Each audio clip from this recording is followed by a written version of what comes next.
Good morning, good morning, good morning. I am Phil. I am the Down Under Maker. Hopefully everything is working. You guys might have a black screen for a moment. The camera just woke up again.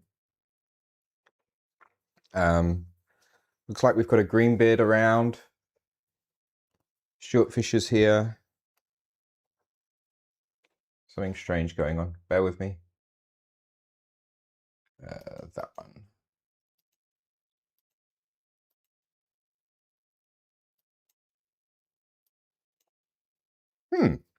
OBS is doing really weird things. Hopefully you can hear me. Can you hear me? Let's try a different view. That one works.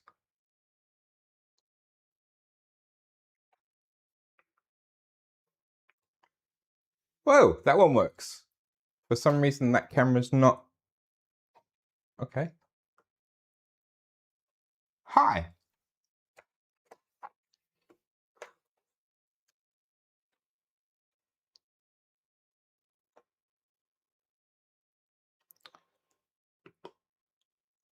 And that one's not working either. What the? Let's try this. I'm upside down. Hi. Let's go to here. To that one. I have no idea what's going on, guys. It was working 1 minute ago. Hi.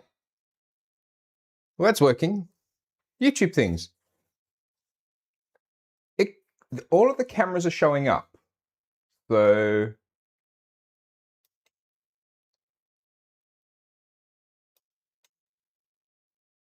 okay, the little camera's now working. Let me put that back. Okay, so that one's working. Let's try going to here.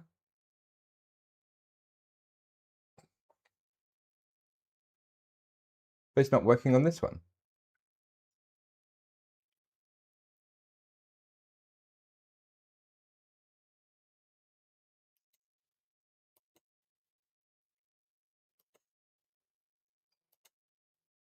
Okay, we will get this sorted out. Windows is trash now. Well, Windows is not trash now. Let's try this. Go to that one. And then go to that one. Okay. That's now working. So let's try this one and go to, I'm just basically re-adding everything.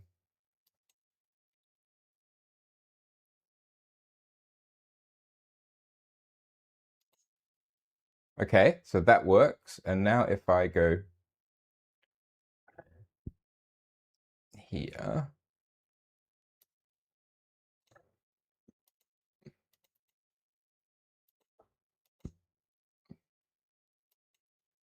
and then go here, that one's still not working. I've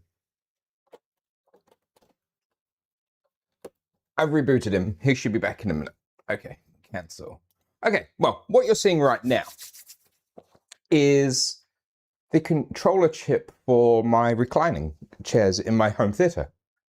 And one of the things I've been doing this week is trying to work out why they weren't working. And if you have a look really closely here, you will notice that there is a significant dent between the S and the IP. And that significant dent is where one of the MOSFETs went pop and exploded and killed the recliner. And that's been on 8 of the chairs, 5 of them are like that. So yeah, it's going to be expensive because you can only buy the units as an entire replacement set. You can't buy the control modules individually. That's the control module. And right there is where I removed the chip for closer inspection. So yeah.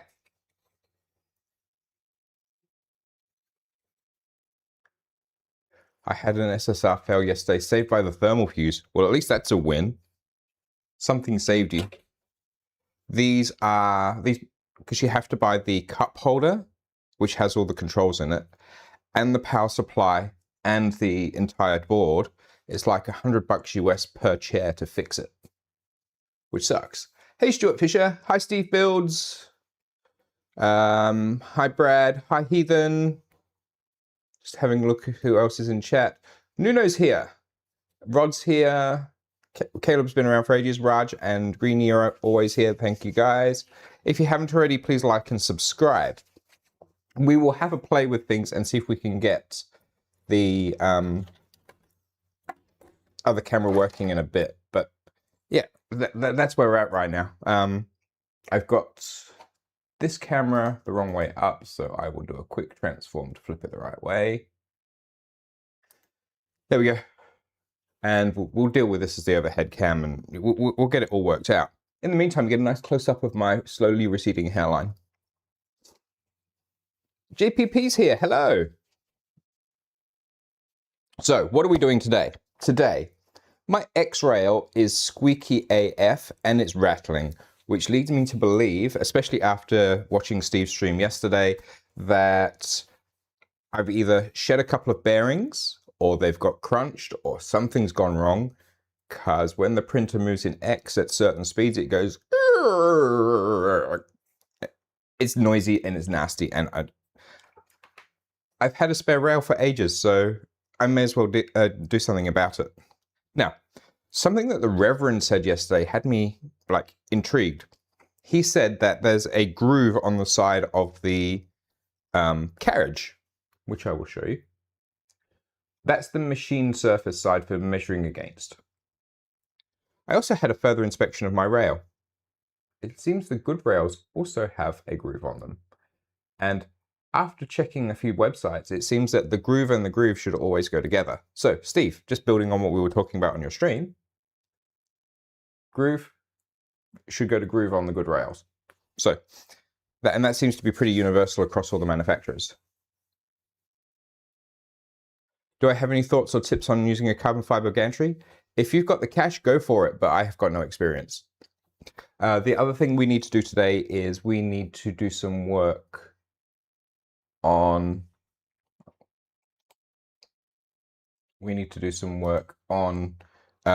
putting together the final sets of pool copters for my young guy's birthday party. Not sure what a pool copter is? Let me demonstrate.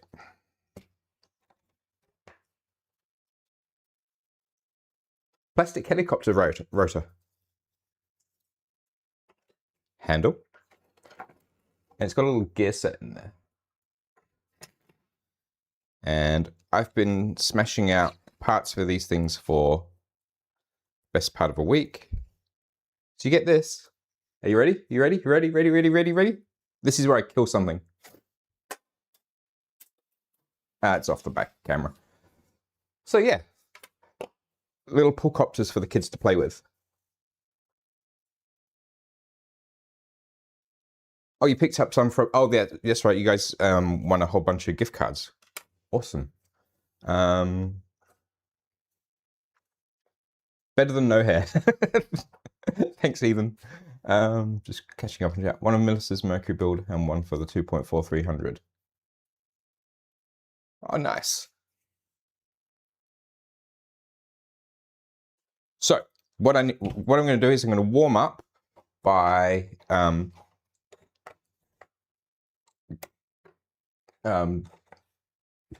building one of these pool copters by hand, and then we'll work our way into doing the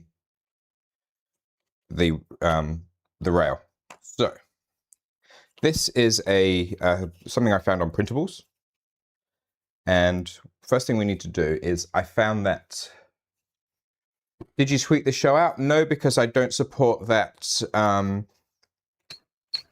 pedophile enabling asshole. I found that I need to remount the inside of the socket, even though it's a hexified socket. It's just that slight bit too tight, even with adjusting the scaling. So adjusting that out makes a big difference.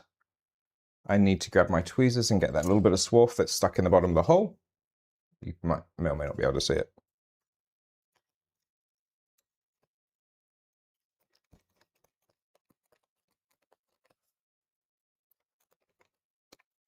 Did you Instagram or Facebook it? No. Feel free to. I mean, supporting the lizard man is slightly better than supporting the pedo, so.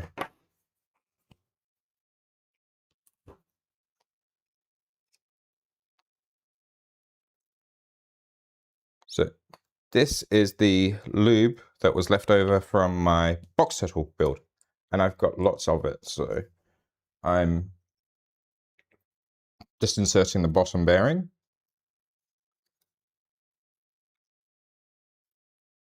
Into its slot, just like that. Then the little cogwheel goes in that way. Now, it doesn't actually matter which way up it goes specifically, but I find that because of the way the cogwheel is designed, and I'll show you in a second on another one, I think, that the running surface is slightly better.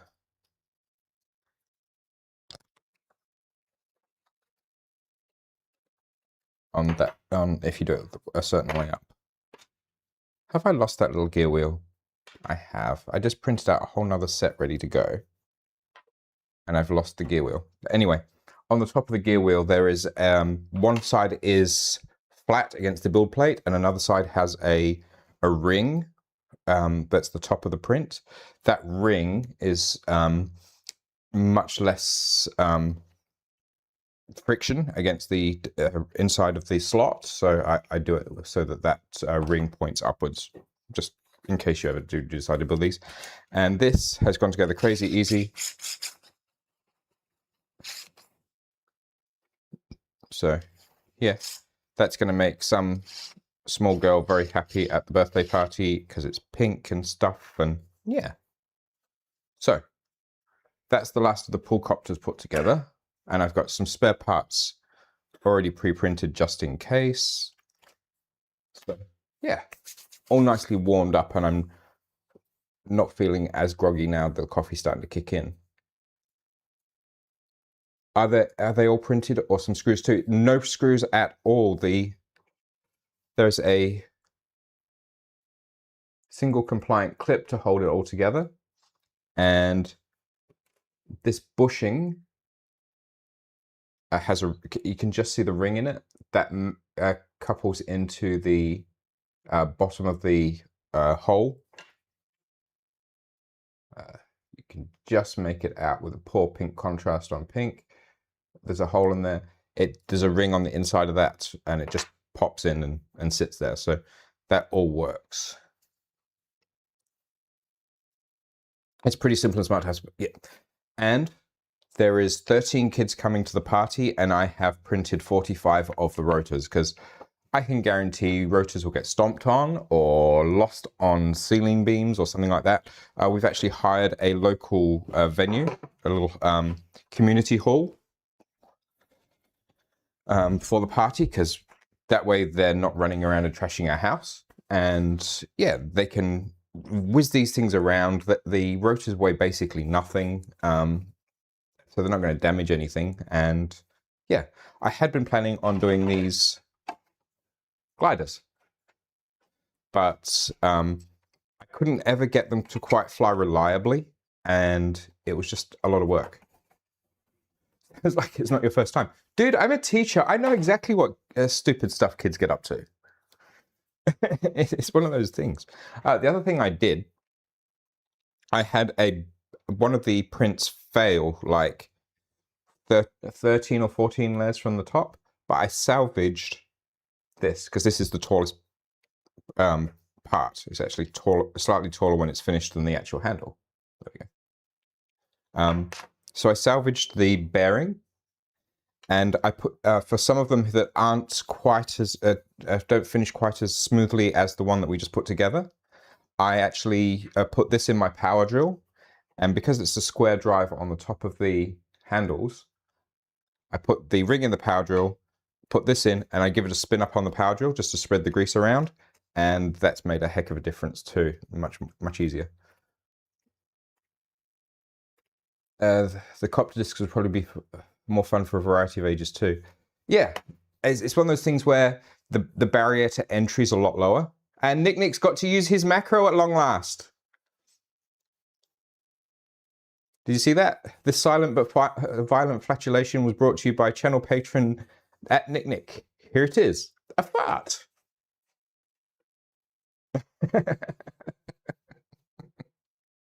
So there we go. It's been a long time coming, Nick, but I managed to get it all done for you, my man.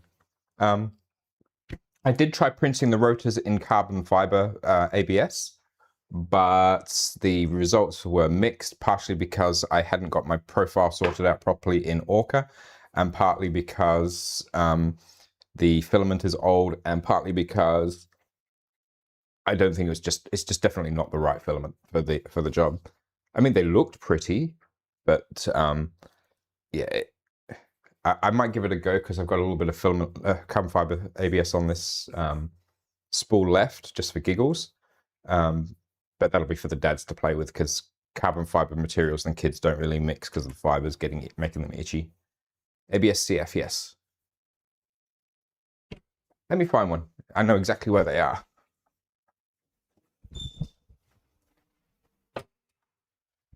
Do-de-doo. Insert elevator music here. Doopy-doo. Doopy-doo. Doopy-doopy-doop-doo. Doopy-doopy-doopy-doopy-doo.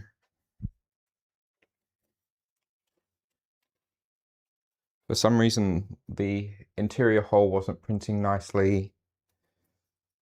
The top wasn't printing nicely. It came out icky.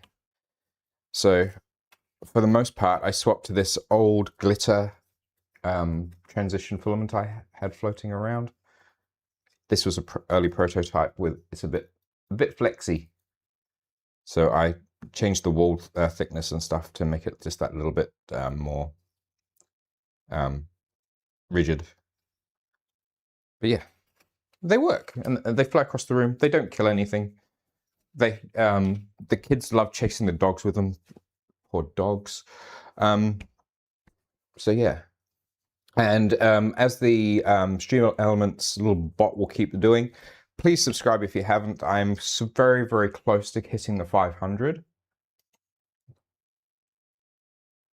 Let me see if I can see how far off from 500 I am.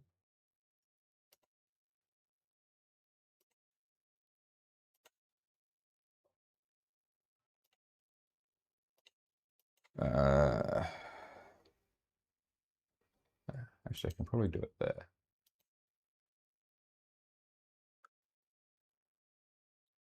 I'm at 476 subscribers, so we need 24 more people to subscribe to me, please.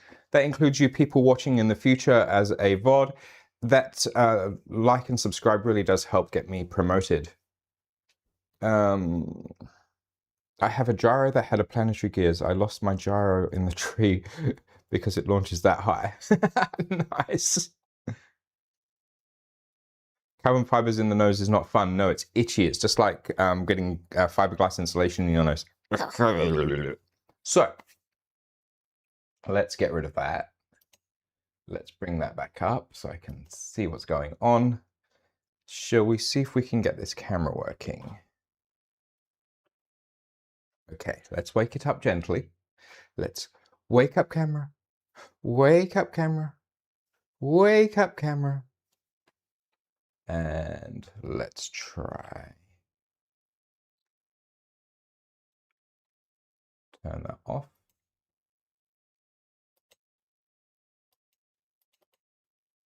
I wonder if it's the microscope.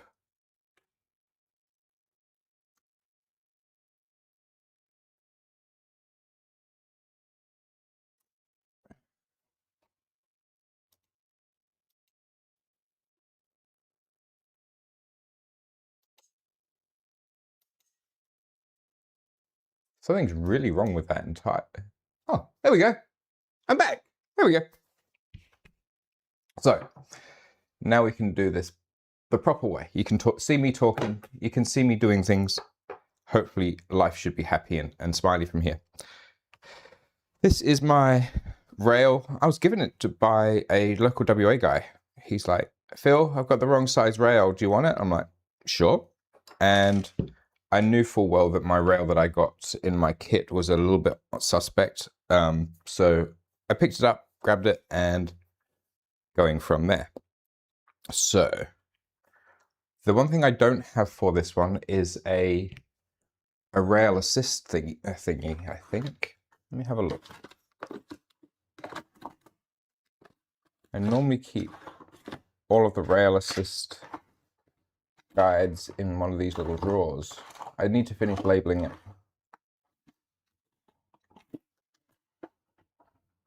No. Nope.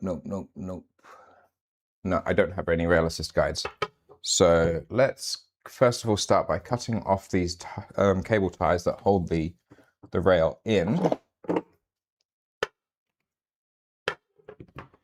I'm going to just quickly turn you guys on your heads so I can get the camera a bit closer. There we go. So snip, snip.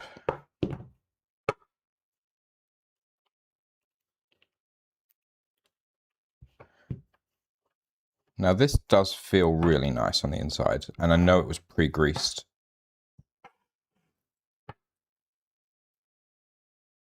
But I'm gonna take my life in my hands here and very gently and very carefully there.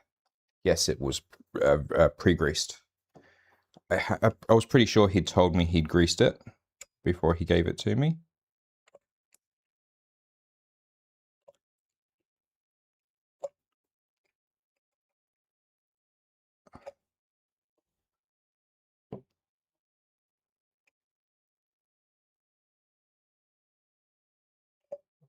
But a little more grease isn't going to hurt. Turn that back around the right way. And very carefully line that back up.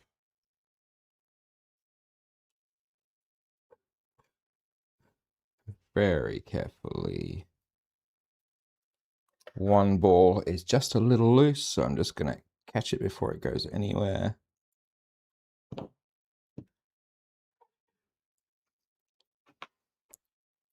Make that 2.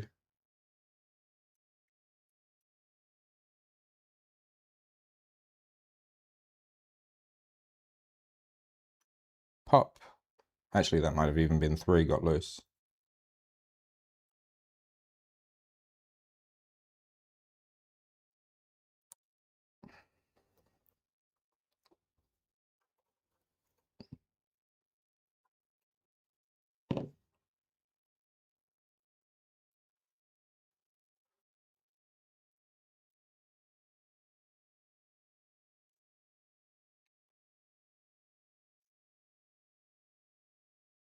Sorry, I'm just concentrating, guys. That's why I'm not talking. You guys know how I operate. That's better. Oh, there was 1 loose on this side.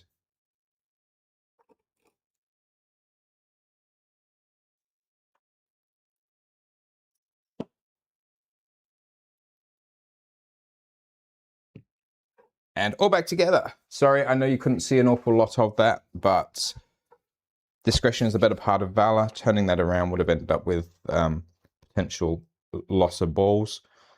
So groove still matches groove, and hopefully that's all back together.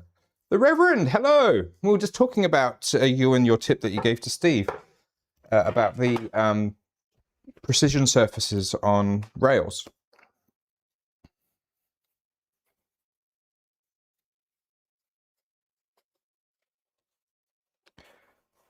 So just going to run this up and down.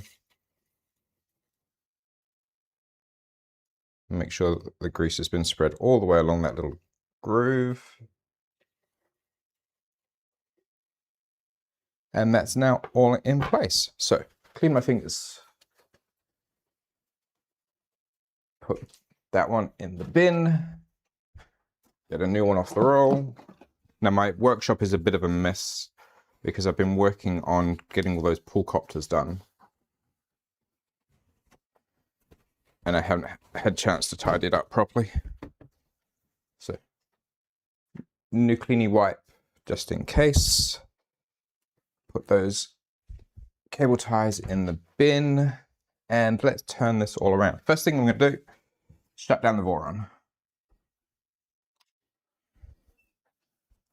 Then turn off the Vivid. Oh. Now, one of the other things I'm considering for this printer is the Vivid is currently on a Y cable. So I'm planning on maybe installing a 240 volt pass-through outlet on the back of the printer so that when I turn the main power off, the Vivid goes off too. Now let's unplug the power completely so that we can spin the printer around at will.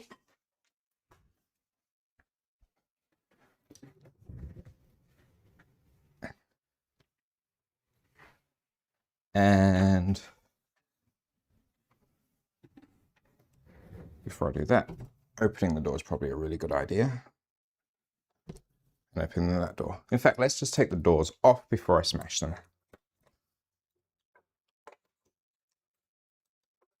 Turn you guys around and go here.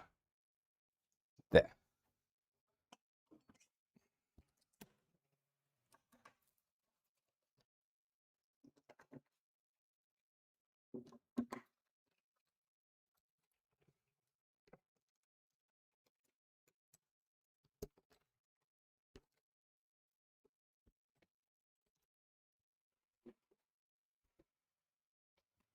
The doors of much milkiness can come off, and then you guys will be able to see better.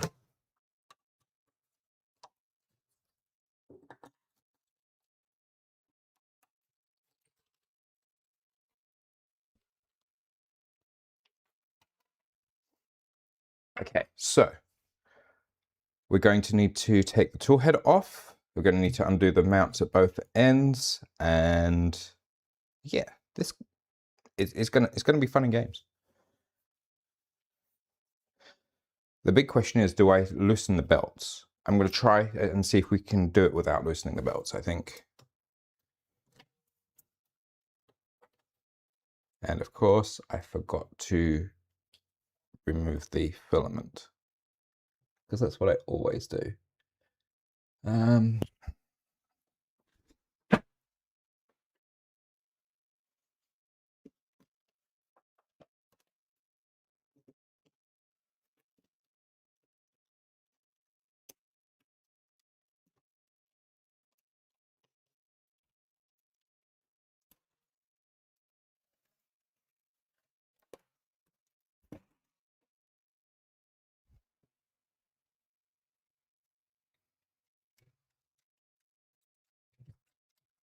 Good thing we have a filament cutter built right into the tool head.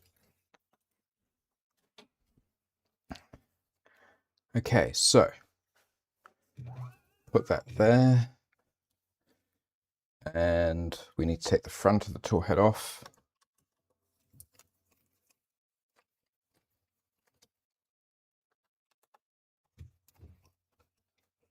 Greg's here. Hello, Greg. For some reason, Heathen thinks I'm great. I'm not that great.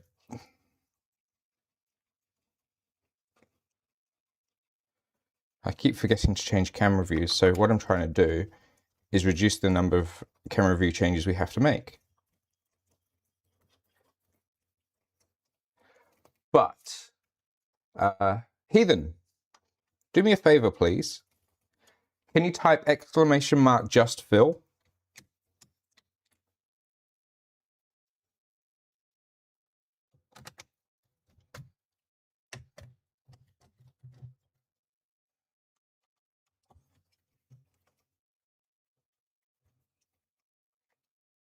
Slightly above average. I'll go with that, Greg. That works.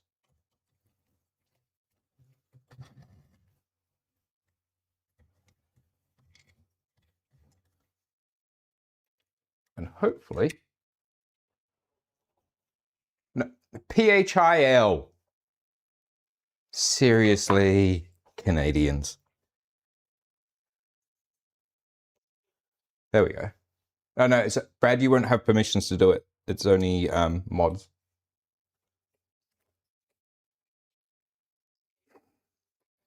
What Brad typed? Brad. Anybody with mod rights?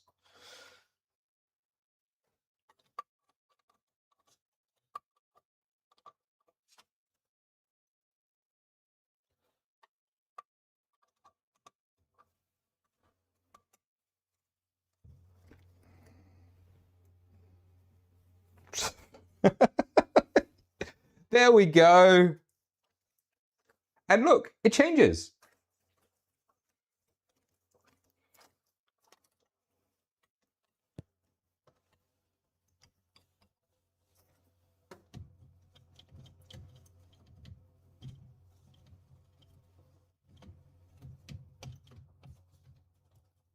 Ah, there we go.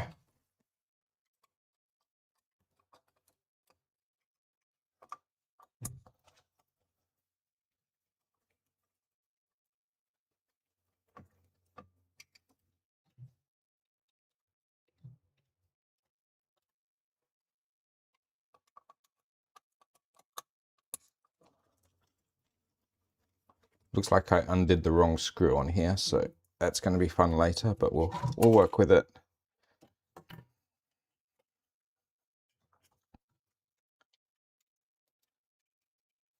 So what I'm doing right now is I'm just feeding the CAN bus cable for the car tow back through the gap in the tool head.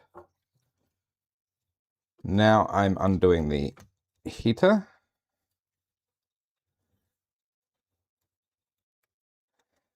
And the thermistor. Actually, I did it the other way around, but you guys can't see, so that doesn't make much difference to you guys anyway. So that can go in the back of the printer for now. And that is my end stop, and it goes in the 3-pin port there. So that's all out. So what I need to do is get this rail off. And I really don't want to play with this because this is all perfect. My input shaping numbers are amazing, and I really don't want to dick with it. We should probably go back to side cam. There we go.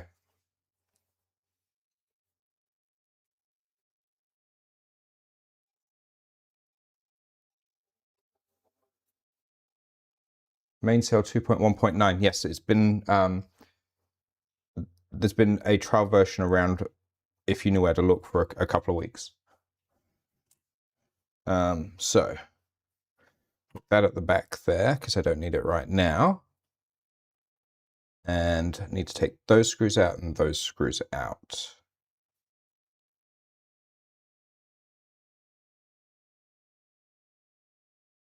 What I'm hoping to do is take all but the idler screw out, rotate the idler, same on this side, and that way I keep everything in tension. I don't have to dick with any of the mechanicals. Random question. Anyone here happen to have experience with CMM coordinate? No, never heard of it. So what I'm unscrewing at the moment is the Y end stop and the bracket that holds the rail.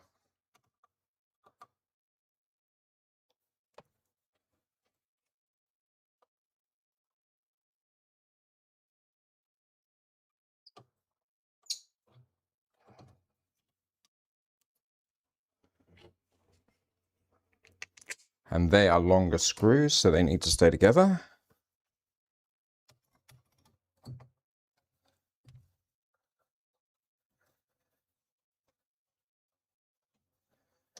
That screw does not look concentric.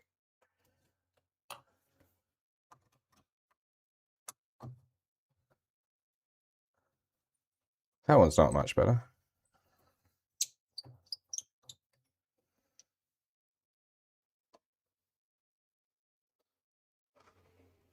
I'm not sure if you guys are going to be able to see this, but I'll try and show you. The head is narrow. It's not on the shaft straight. It's like off to one side. Weird. It's not bent, it's just not concentric.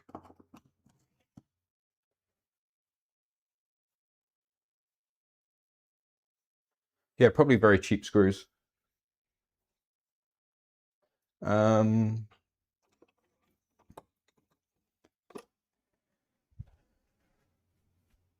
Okay, you have the power, now stop dicking with it. Try exclamation mark side cam. See if that works.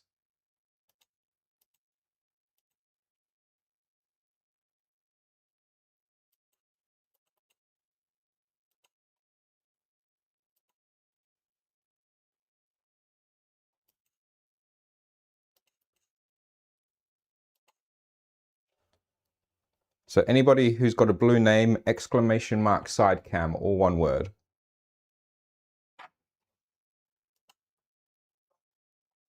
There we go.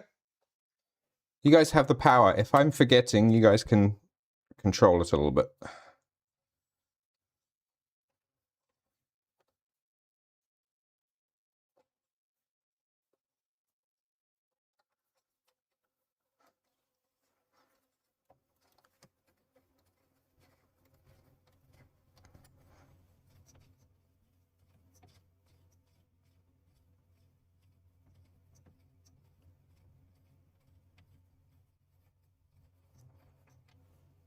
One.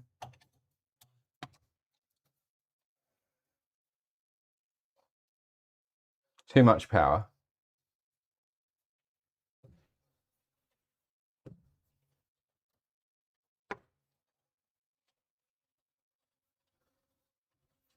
Hello, Small Boss Pro, or Esmail Boss Pro. If you haven't liked and subscribed, please do so. Don't think I've seen you in chat before. There's an 8-second lag. So between me saying anything and you guys seeing it, there's 8 seconds. So the same goes with you putting in the command here. You type it in, and there's about 8 seconds before it happens.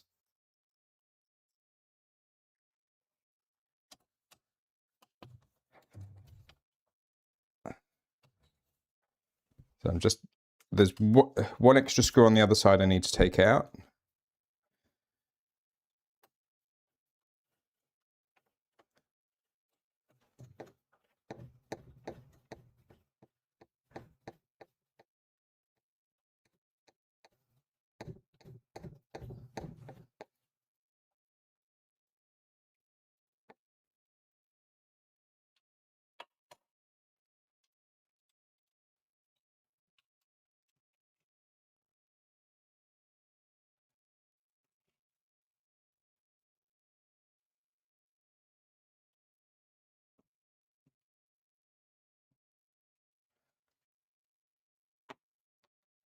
They've gone quiet. They're all, are you guys all plotting something?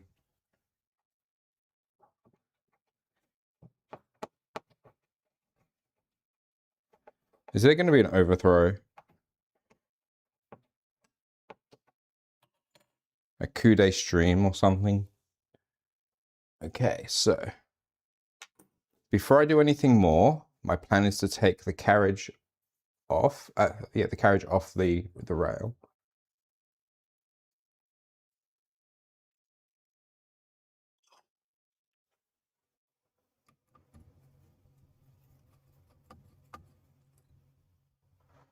One,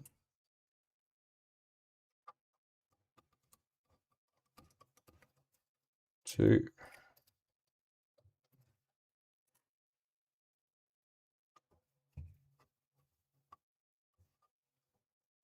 three,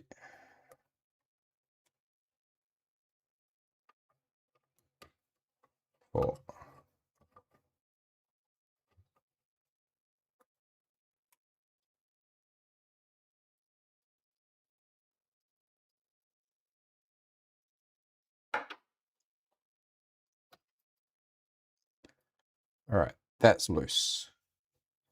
So the next step is to take that one out and that one out. Loosen these a little. Let's loosen those a little now.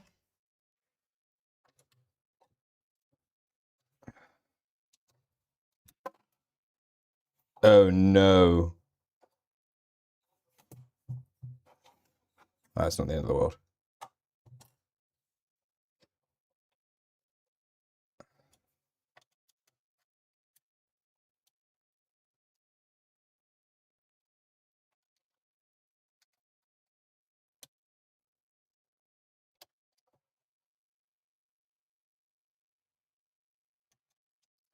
When I said oh no, it's because a nut dropped off the bottom of the part, but it just sits in its own hex slot, so it's not a big deal. That one can get pushed back into place. So that one's out. Have to undo these last two bolts, and we should be able to get to this rail easily enough to unscrew it and put it back and the new one in. Hi, Collie.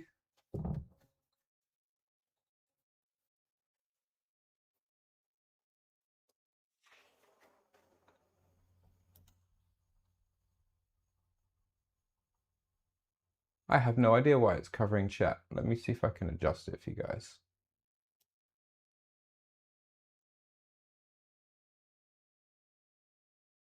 There we go.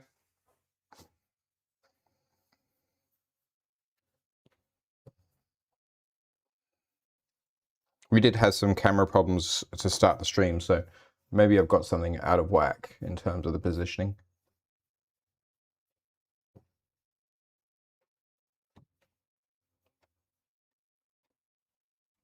That might also explain why you guys thought there was a bit of chat lag, because your comments were being hidden.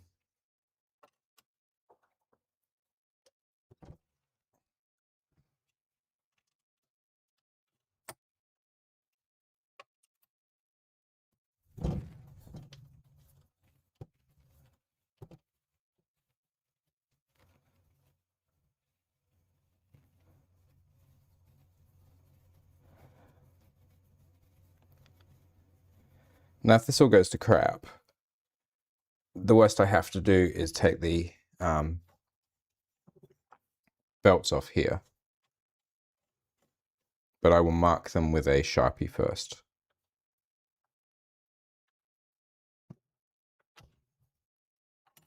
One, two, three, 1, 2, 3. Now, is this enough?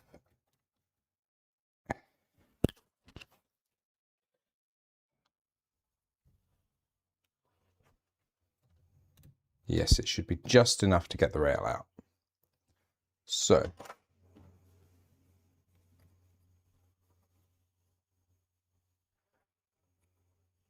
when I'm, dude, it would be way cheaper to fix the panels myself.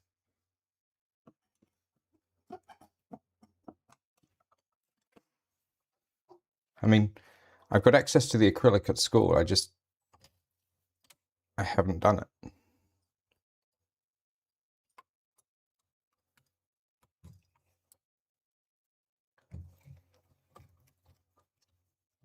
One, two,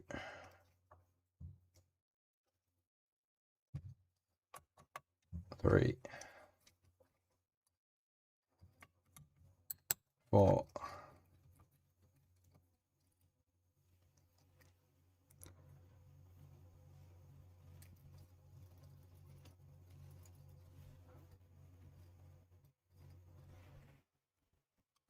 Nope. Nope.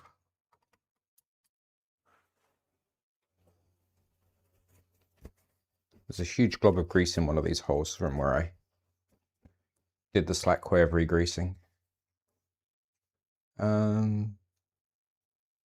Core L index announced today, nearly 3,000 US. Yeah, Collie was asking me about it offline, and my recommendation is if you've got that sort of cash, wait for the L. I'm the first to know that not everybody has that amount of cash floating around. But if you could stretch to it, do it.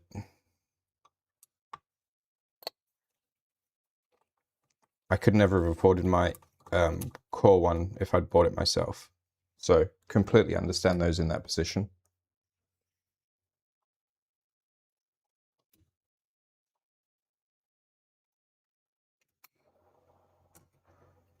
One screw.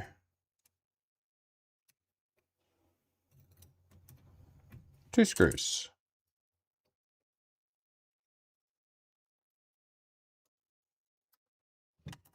Three. There's one in that hole.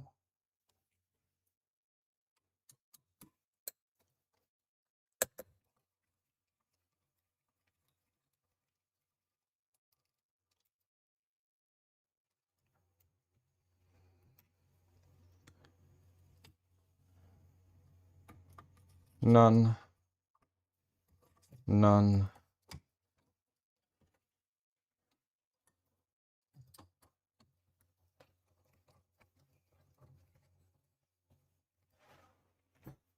I know you guys can't see a lot. It's all hidden by the belt for me too.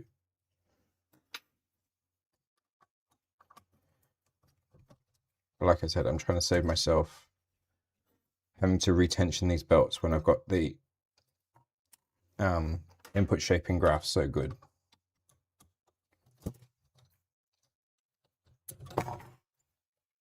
Well, that came out easier than I was expecting.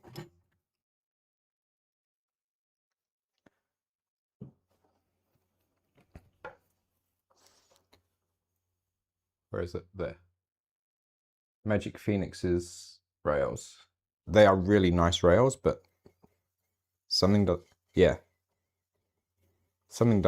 feel nice. And it's making a funny... Oh. Can you see it on camera? Can you see that dark band in the middle? The hard chrome coating has come off. And there's pitting all the way down the rail, like that. Which might well explain. Yeah, there's pits in the rail.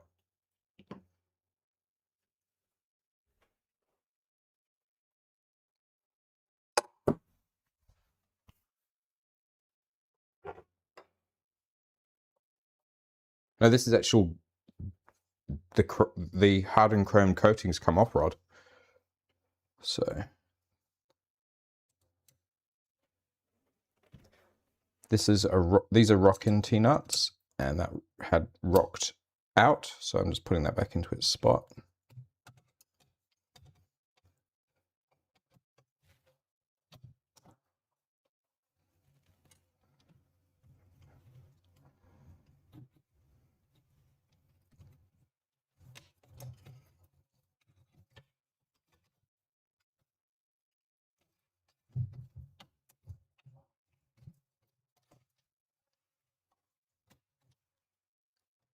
In. Now, to hope that all of these screw holes line up. It's not going to be the end of the world if we have to tweak them, but... Now, you always tighten from the outside in, sorry, inside out when you're doing rails, but I just want to have a screw in each end.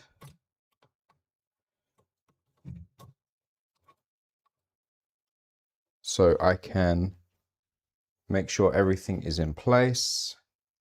And I printed 3 rail guides. What did I do with them? There we go.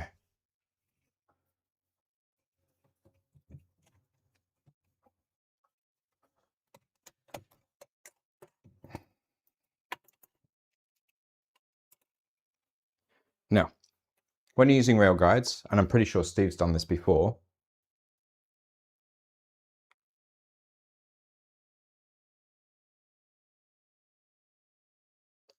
why did you take all them bolts out of the X joints?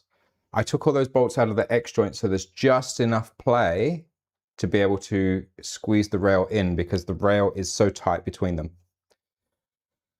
When you're using these rail guides, do yourself a favor, make sure they're all put in the same way. So make sure that the bedside always points in one direction across all of them. So that's the top. That way you know that the geometry matches.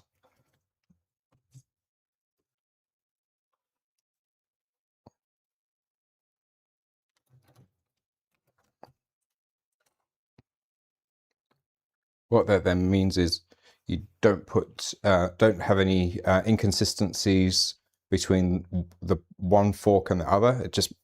It's one of those ways that you can better assure yourself that you're going to have everything all lined up. You almost had to correct me. Uh-oh. Oh, you were going to talk to me about the belt, the aligners. So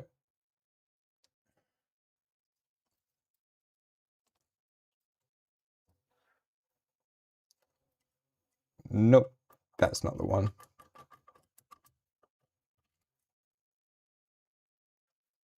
Which means that must be.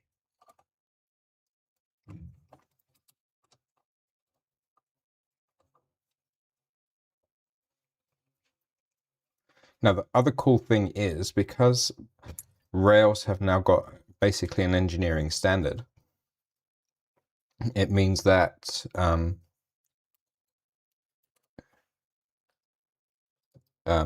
all of these screw holes should line up.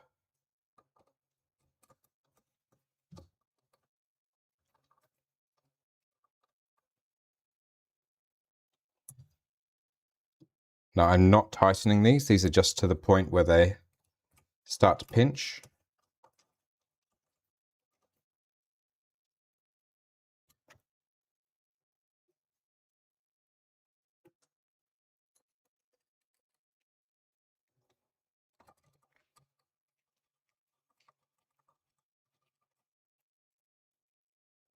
And because these were spring-loaded T-nuts, they stay pretty well in the right spot. That one.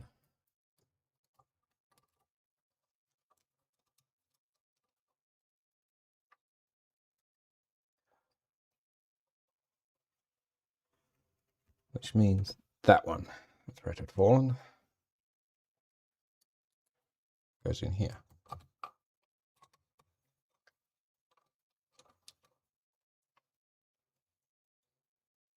So now I'm going to get my good Allen keys.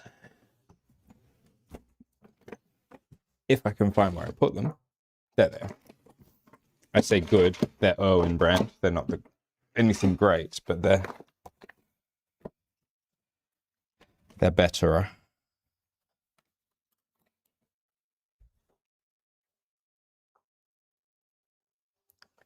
Am I shimming the rail? No. I'm relying on the rail itself being straight enough.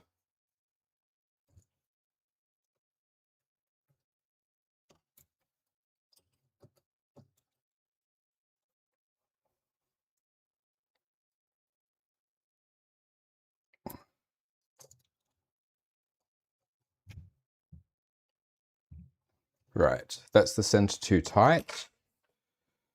Let's put all these bolts back in before we do something silly.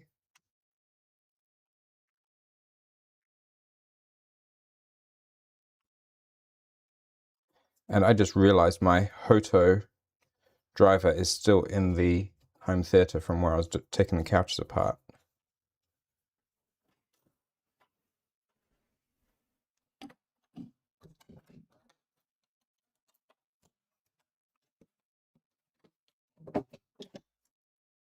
If I take that panel off, I can do this from here, and you guys can see.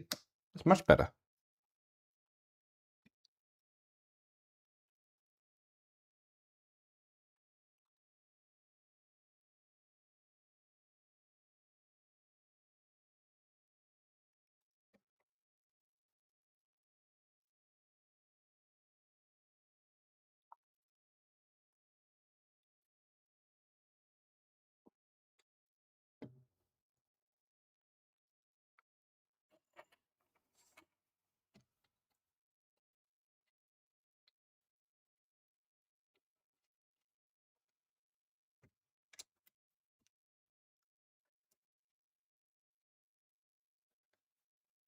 I'm sure if the heathen can find a sponsor for his flights, he would gladly come to Smurf Raj.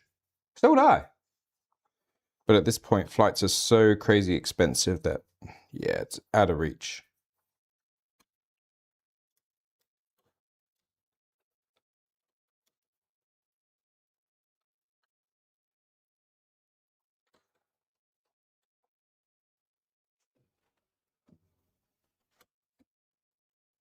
GTR Dad, hello!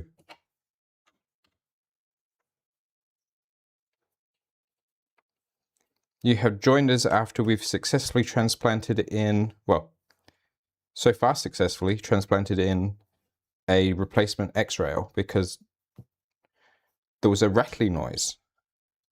And it turns out that the chrome coating is coming off my old X-rail.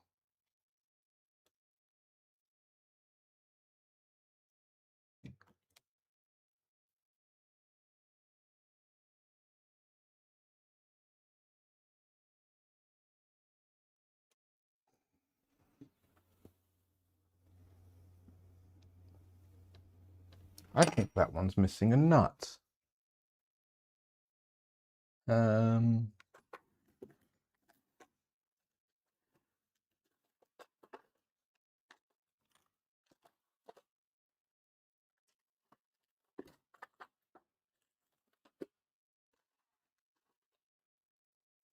M5.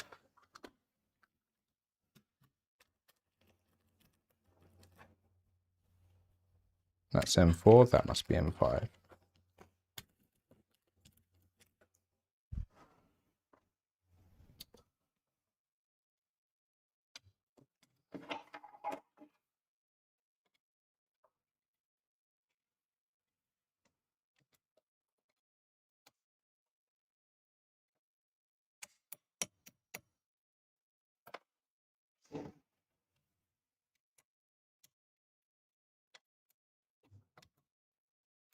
That one.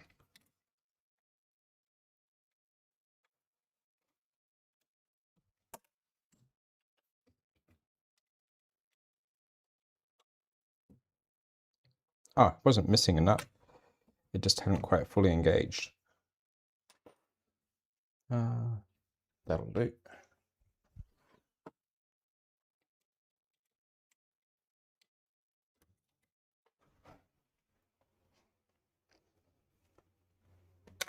They go over there because they're for a completely different side project. End stop cover. Oh, it's Mike. Hello. Go on.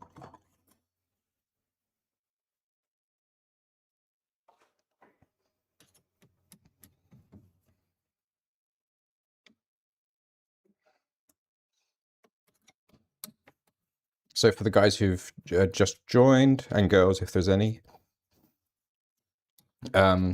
the X-rail on this printer was making crunchy noises and squeaking and doing all sorts of things while printing.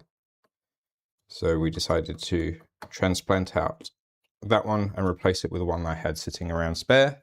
And it turns out that the chrome coating where the bearings run had started to disintegrate. So it was a very good call replacing it.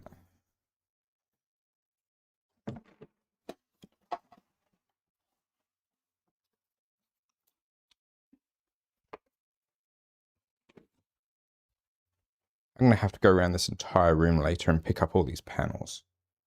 So let's put that screw in first.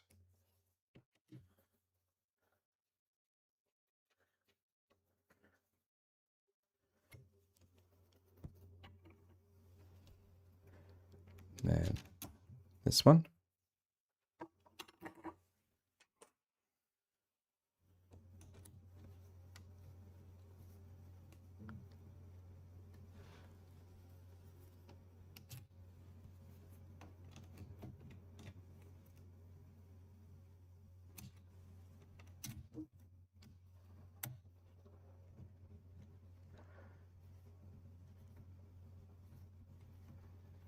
Oh no.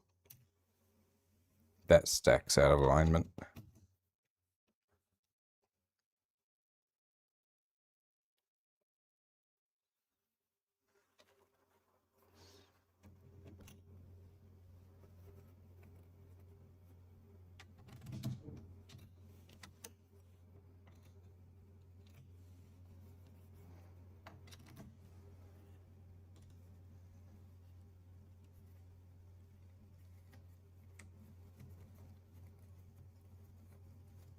There we go.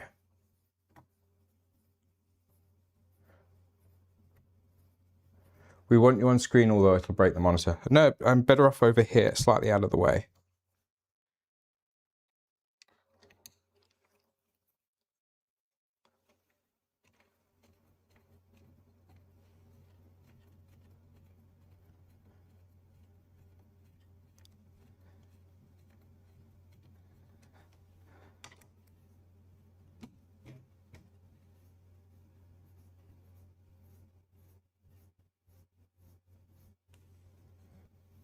No, I'm pretty sure this was the one that the nut came out of. Nope, it wasn't. But that's fine.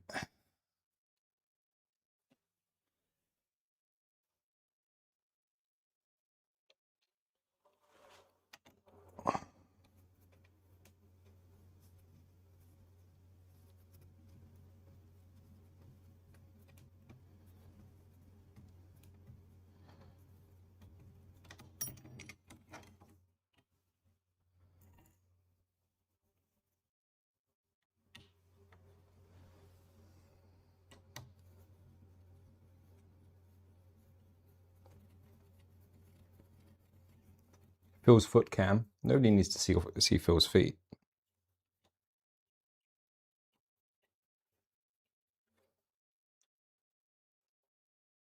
Rip input shaping. That's the whole point of doing it this way, Greenie.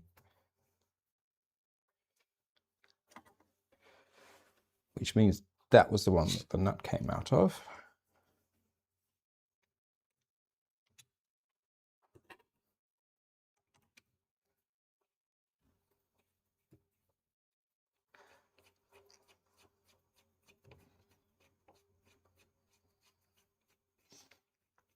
In principle, doing it this way means that my belts haven't ever changed tension.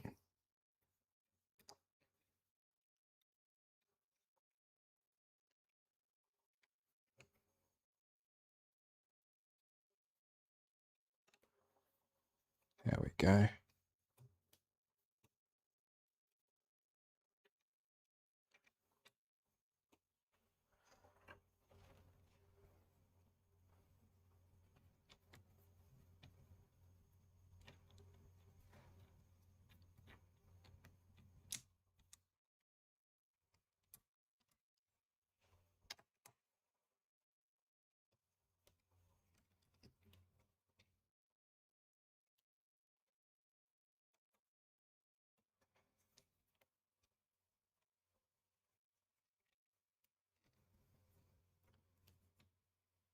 It's tight.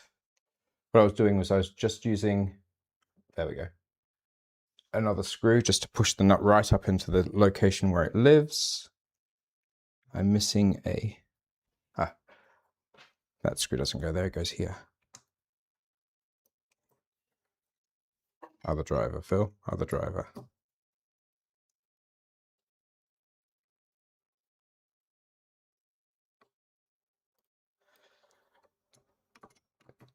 I can't see it having a huge amount of... Oh, hello. I have a small child here. What's wrong? They're hungry. If you can give me 1 minute, I'll just talk about the stuff. And then you need to go back to bed. Guys, bear with me a sec. I have a small child who's hungry, and I'm just going to get her some food and send her to bed. Back in a sec.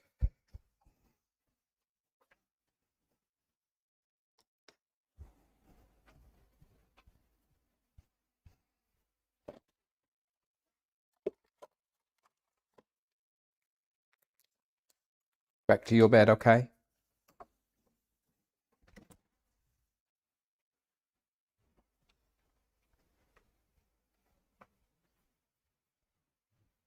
Okay, I'm back. Can you hear me? Just double check I didn't disconnect from the audio. Hello. Yes, I'm back. Oh no, that was Minnie. I've sent her back to bed. So that's tight. That's tight.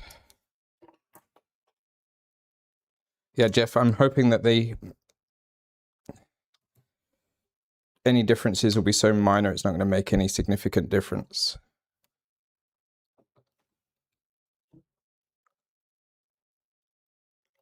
That's tight. Tight.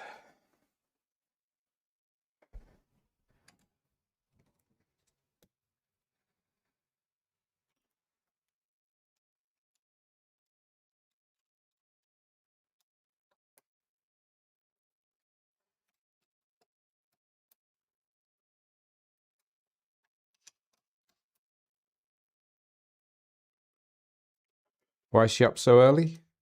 She said she was hungry, and she's on a growth spurt, so.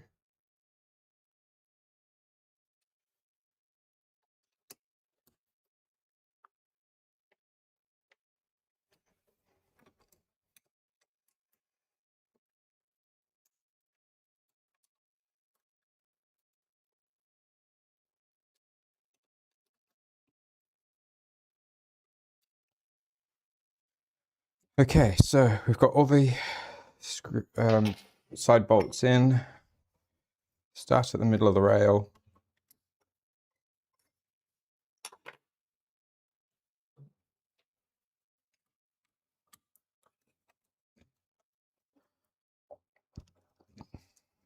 Tight. Tight. Tight.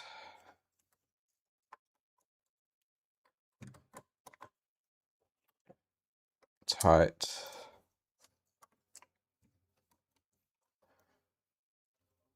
Tight.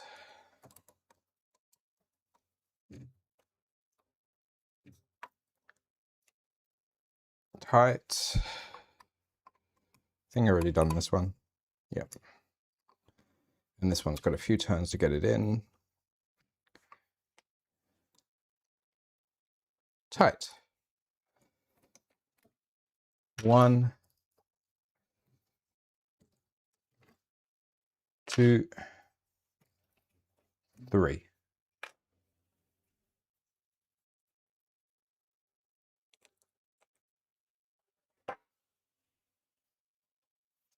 So while this is apart, I'm just quickly inspecting the cabling.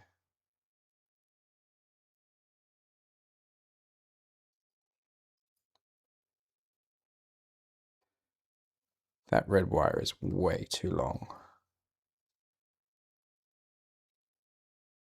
Do I want to dick with it though, because it's currently working? No, let's not dick with it.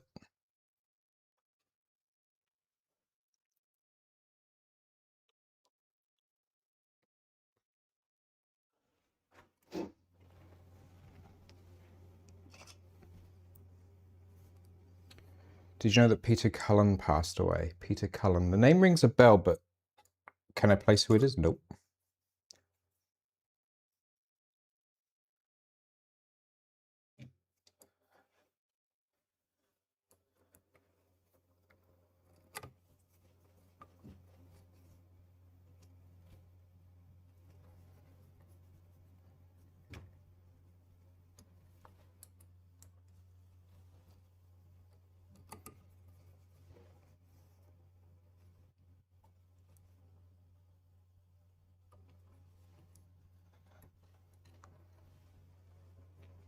Oh, the Optimus Prime voice actor.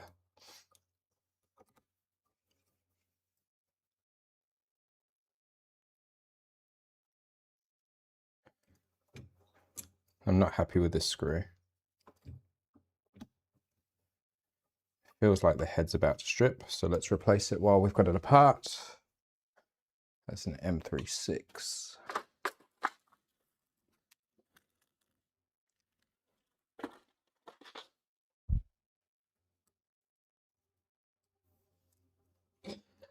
How much longer am I live? Probably another 45 minutes or so.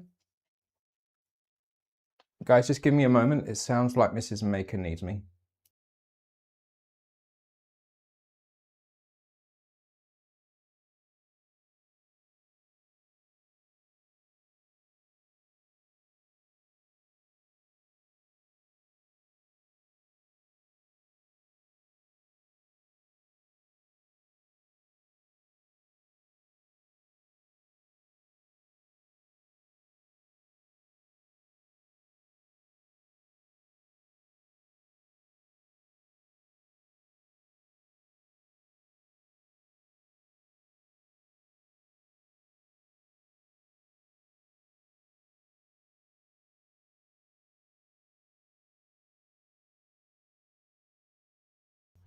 Okay, I'm back. It wasn't Mrs. Maker, it was Minnie comeback, making lots of noise. So, the thing I managed to screw up was, let me see if I can get you guys a tighter view.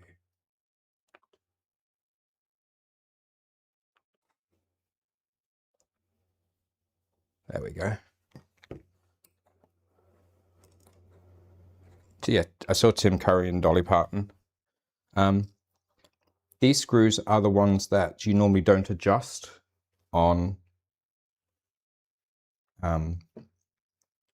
your tool head for the holding the stealth burner in place. And I accidentally undid one of those screws, so yeah, that's going to be fun. I just saw the M38 that's supposed to be there and I've moved it. I can't find it.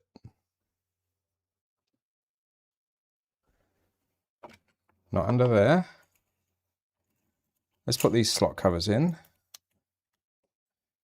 Just one less thing in the way.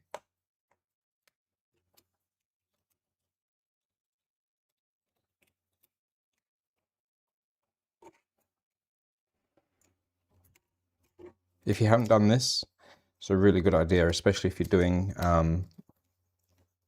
filament cutting for tool changing, etc. Stops all the bits getting up in the rail.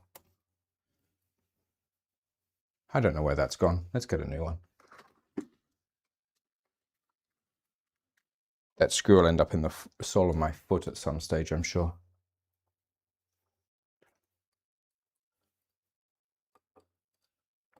No, that's not the right kind.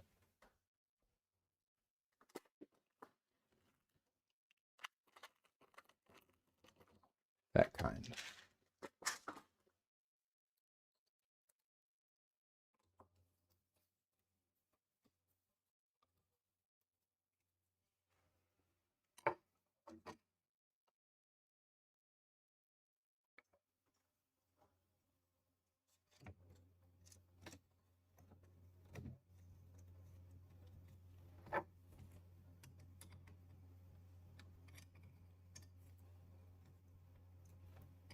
So just lifted up the blade on the filament cutter.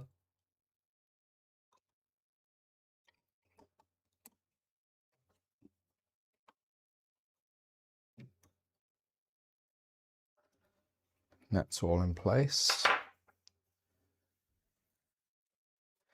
Now we need to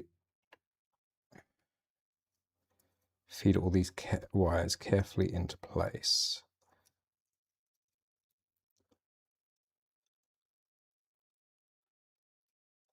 That's the end stop wire.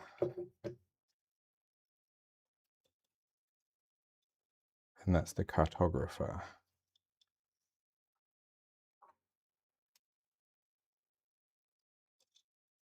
Blade down so I don't stab myself. And that's still got the screws in it, so that should make life a little simpler.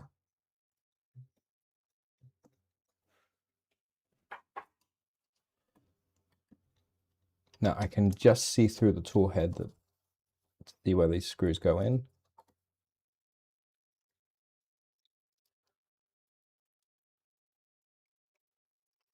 There we go. One.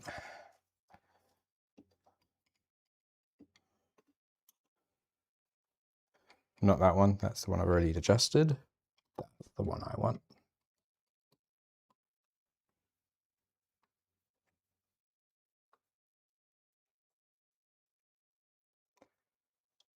GPU will be here for next. Oh.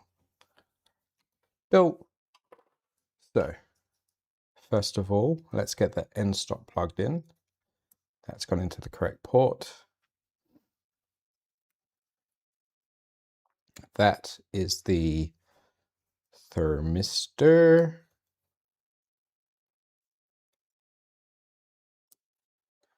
And that is the heater core,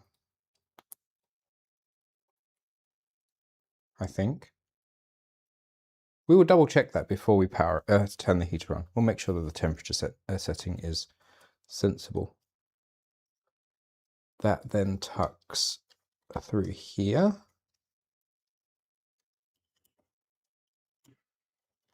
Put the door down just to keep everything mostly in spot. Tool head fascia. Now,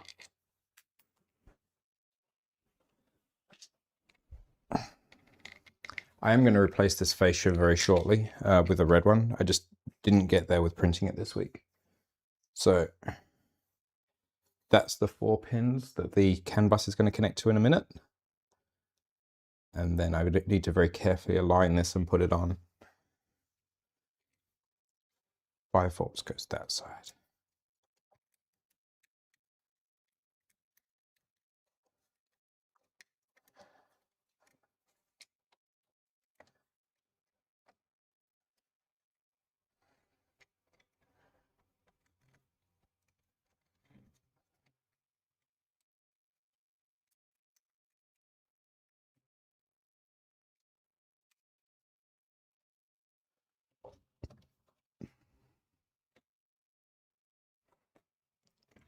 Something's not fitting quite nicely. Ah, that's because the bolts moved. That's better.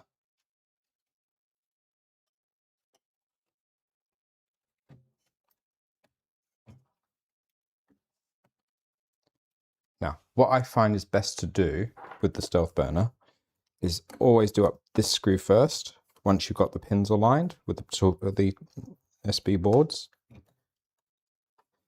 to prevent that plug getting misaligned during tightening up. Then do this bottom one.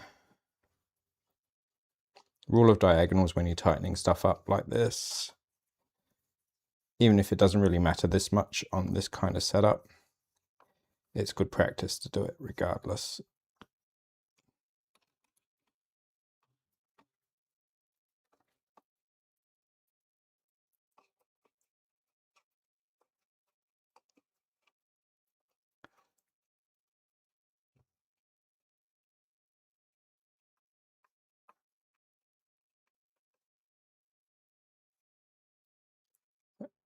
And because I've got CNC, these screws are ridiculously long. It doesn't matter. Just to a pinch. All the way up to a pinch. And by George, I think we've done it. Let's give these bolts another quick tweak. That one I didn't tighten up fully. Oh, no, maybe I did. Yep. Yep.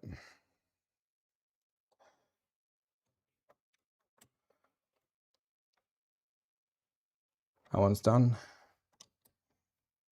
That one.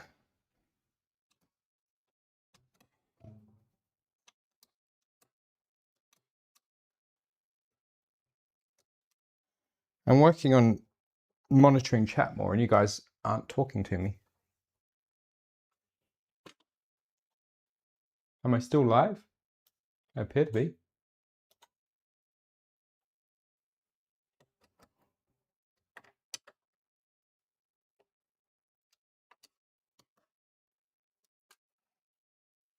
All right, now, before anything dumb happens, let's pick this gantry up a little bit.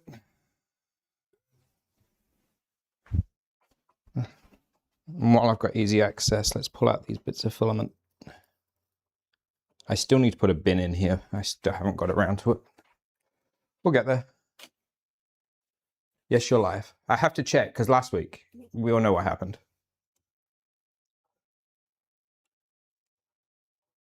PTFE all the way in.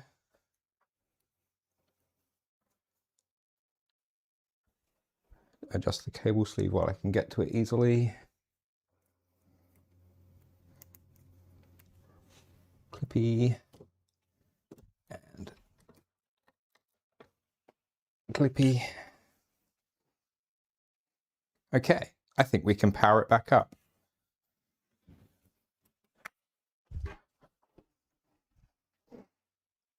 Let's zoom out so you can see the screen at the same time.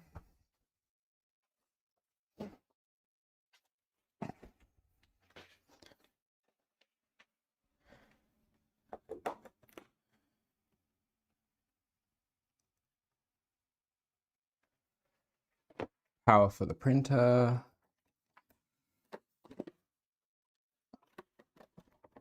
Power for the Vivid. Vivid on. Printer on.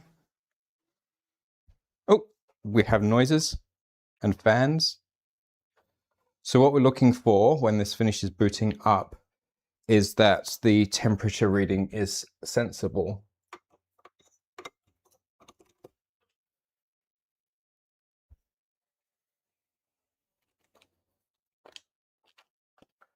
Just tidy up a little while we wait. No Phil, wait. What? Oh, you're taking the piss. Thanks, Jeff.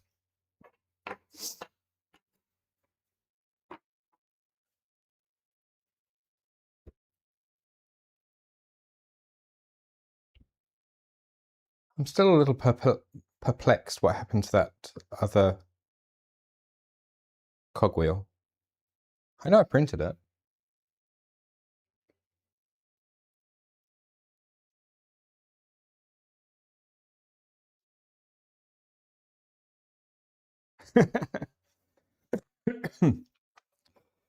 Greenbeard and Raj are trading coffee by mail by the looks of it. The grease back in its spot so I don't drop it everywhere.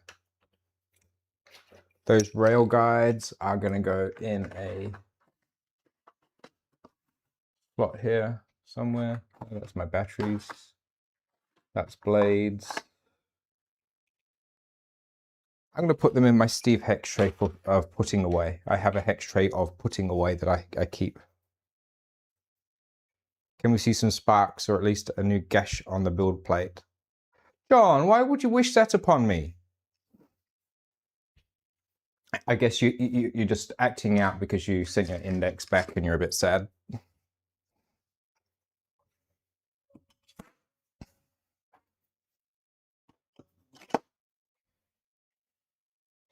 So still need to work out why the Moonraker service takes forever to start on this thing.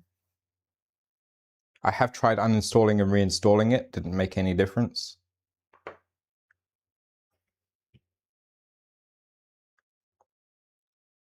It's for the content, man. It's expensive content when smoke comes out. Once a year max, and I've already done my quota for the year.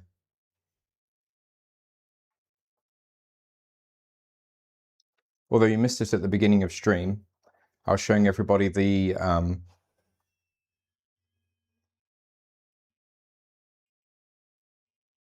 okay, that answers the question. ADC out of range. So let's power that off.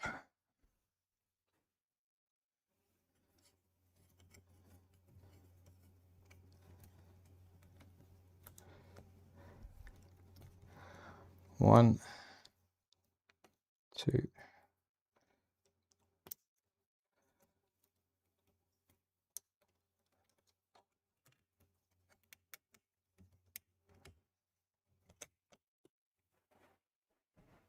And power it back up.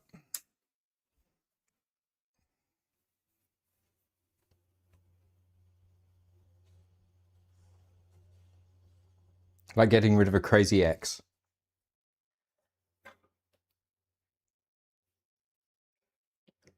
I can see why some people would want to send it back. I love mine. I never intended for it to be printing exotics non-stop, so it's not that big of a deal for me. But I can understand those who were intending it for that. Yeah, they didn't get what they were aiming for.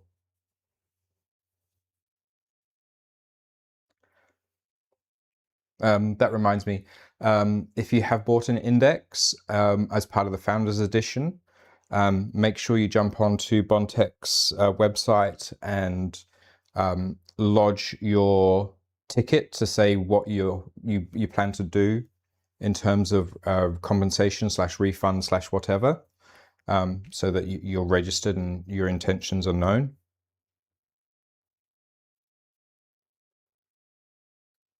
And while we're waiting for this, please like and subscribe.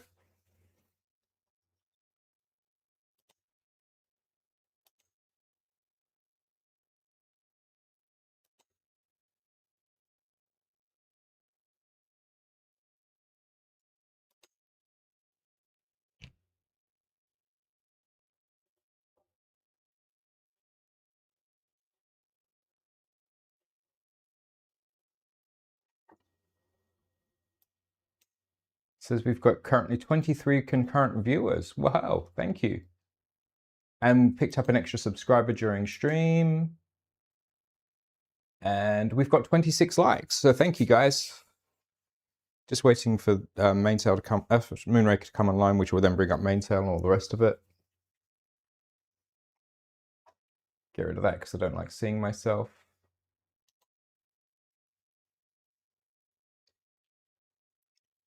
Doopy doopy doo, doopy doopy doopy doo.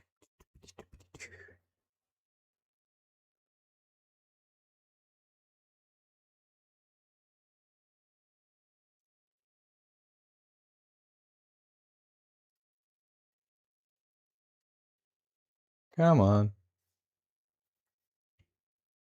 Why is your SB cover blue? Okay, long story, Caleb, but I was running CPAP with a red fascia, which is around here somewhere. I saw it the other day.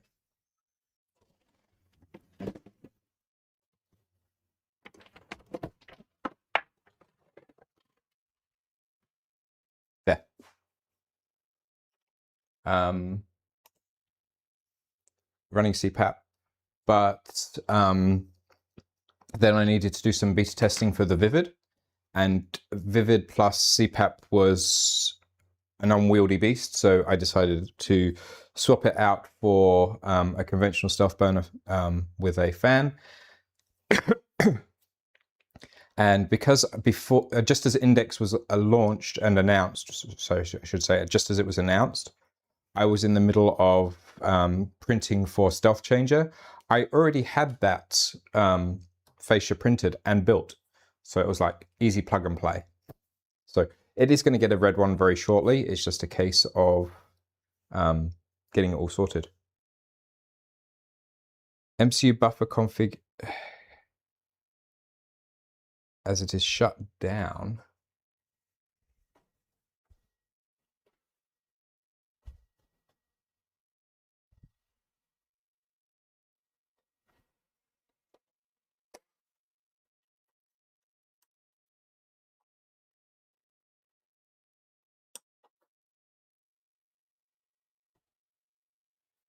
Okay, let's jump into here.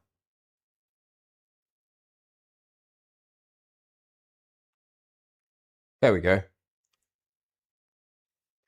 For some reason, the MCU in the Vivid buffer just panicked during boot up and it sorted itself. I will run CPAP after I tear down my CPAP. Yeah, I've got all the CPAP gear there and I do want to put it back on. Now I've got everything sorted out, but when, I'm not sure if you're around when I first got my Vivid, the buffer I was sent was old geometry and it was pretty awful. And I had no end of trouble. Same with most of the beta testers. We had no end of trouble. And then a few people started receiving their Vivids as influencer units, media units, whatever you want to call them. And they had a completely different experience to us. The beta testing guys were confused, we were confused. And then it was realized that we'd been sent the old geometry buffers rather than the new versions. And we'd been managing to get these rejected units to work with some jiggery pokery on the, in terms of what we were doing. Like we were sanding parts on the inside of the buffers and scraping out little bits of plastic here and that sort of stuff. It was a whole thing, but we managed to get them working reasonably well, but nowhere near as well as the production units. And now I've got the production version of the buffer. It's just like printing with any other printer. In fact, up here right now is ABS-CF, and this is the glow stuff I was printing the rotors out of. Not just glow, but glow sparkle. There's flecks of shiny in there. So that was fun. So yeah, we've got that's all up. Temperatures are sensible, so that makes sense. Let's put the panels back on. Now, the other thing that we still need to get done is we need to drill a big hole in my Prusa, but there's only half an hour left in the stream, and I do want to do a little bit more research before I do that with you guys.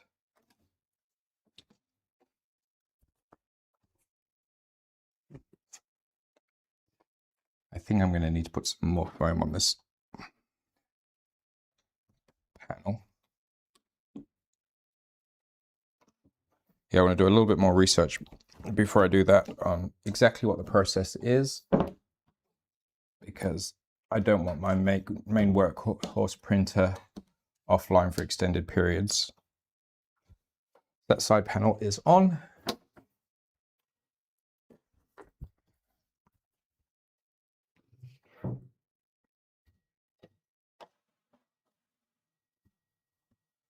Be glad I annoyed the nightmare Jabbercloggy.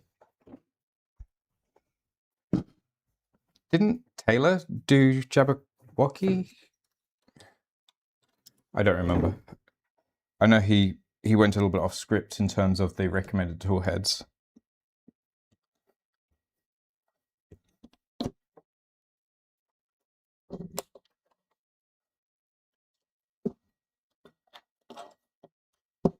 That side panel's on, and now we need to put the doors on. That will mean that I can go back to printing ABS parts later today, and all is right with the world. 1, 2, 3.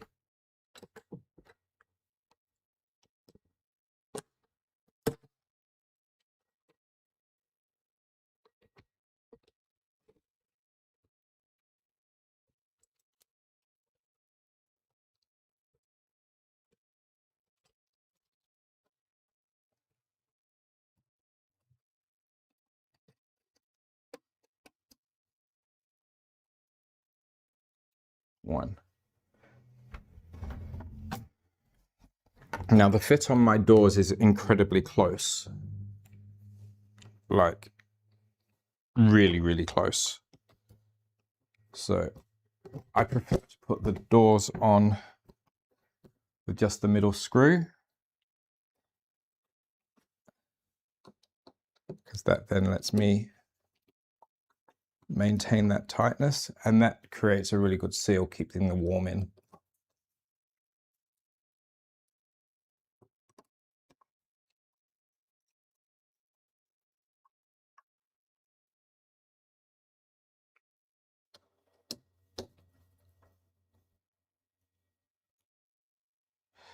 As far as I know, Jeff, Brad has long since given up on Jabberwocky and moved on.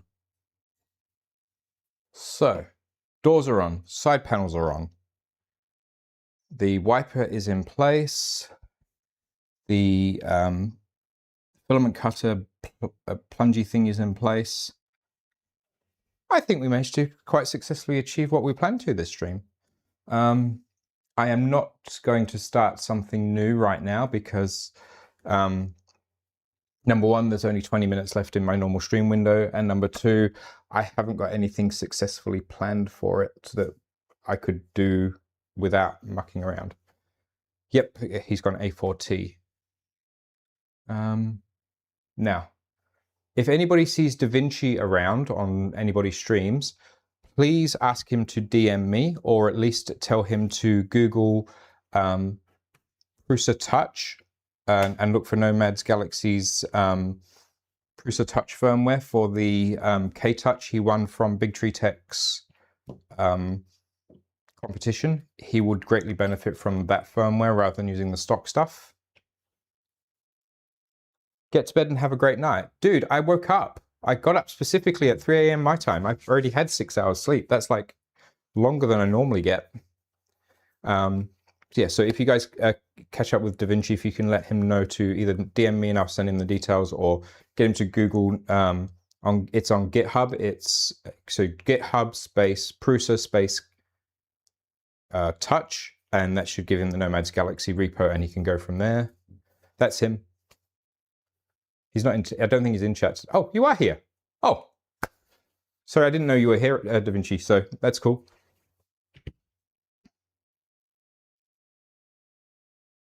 Okay, so as long as you've got it, if you need any help installing it, then let me know. I did do it on a stream a little while ago, but it's crazy easy. Follow the instructions, and it means you can do Prusa, Bamboo, and Clipper all on one firmware, which is something that Big Tree Tech never managed to do.